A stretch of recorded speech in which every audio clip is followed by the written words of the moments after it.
What's up, y'all? It's your boy Daley26 and welcome back to another SQEE Squad video. Today I'll be counting down my top 5 normal type Pokemon of all time. Popping out the hat at number 5, we have the digging Pokemon, Diggersby. Normally, get it? You think it's funny, huh? Okay.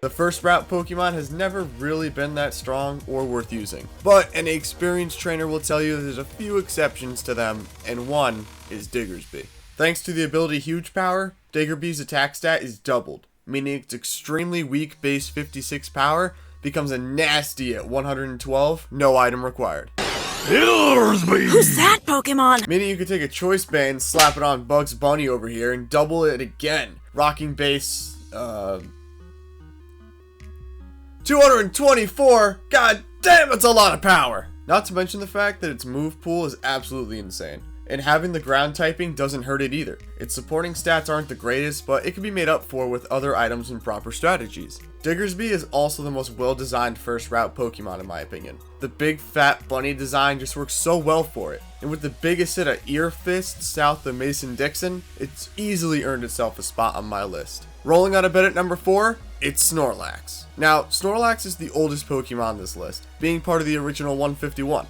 I've used it on 1, maybe 2 in-game teams, a competitive team, have some of the cards. Heck, the only thing I'm missing is Homeboy as a beanbag chair. Funny enough, what got me to love Snorlax as much as I do hadn't come out until 23 years after Snorlax was first introduced. That being... Pokemon Unite took the world by storm when it first came out.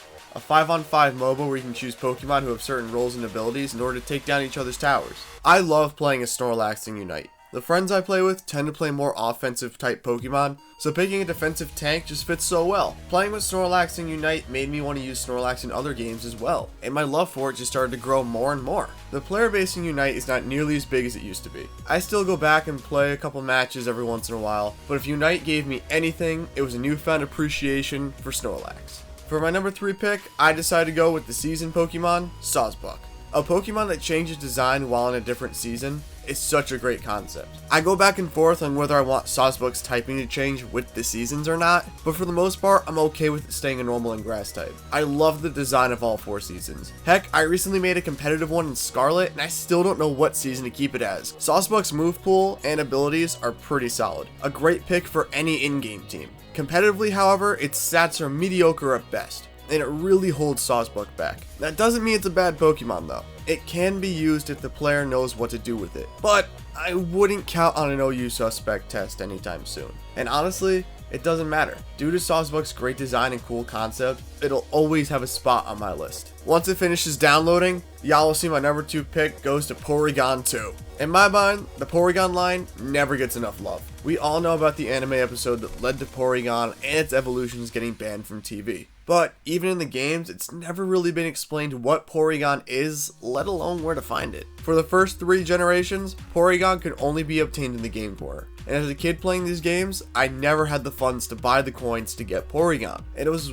way too impatient to gamble for it. The first way to obtain one without gambling away your kid's college fund is the Trophy Garden in the Sinnoh region. Even then, you have to talk to Bob Ross over here, who will tell you that he saw one. It's a 5% chance to get it. But wait, there's more. Game Freak then whipped out the sandpaper and made Porygon 2, a sleeker and overall better looking version of the Pokemon I already wanted so badly. After using Porygon 2, I started to understand why Game Freak kept it away. Its level up moves aren't the best, but the TMs it can learn are insane. And with good stats to back it up, nobody was ever really happy to face Porygon 2 in battle. Not to mention its ability to be crazy bulky with Eviolite, thanks to Gen 5. Bottom line, Porygon 2 is great, and I'll always have enough storage space on my hard drive for it. Clawing its way to the number 1 spot, I chose Ursaring.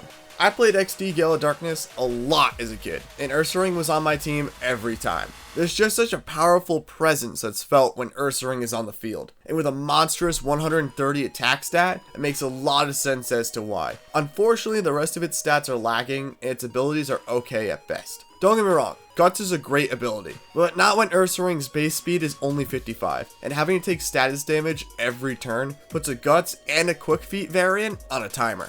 Ursaring is still far from useless on an in-game team, because just like Porygon 2, Ursaring can learn a lot of TMs that make it extremely hard to switch in on. Competitively, if the player knows what they're doing, Ursaring is nothing you want to laugh at. With access to bulk up and sword stance, as well as a great move pool, Ursaring is a threat and should be treated as such. It's an Ursa ring.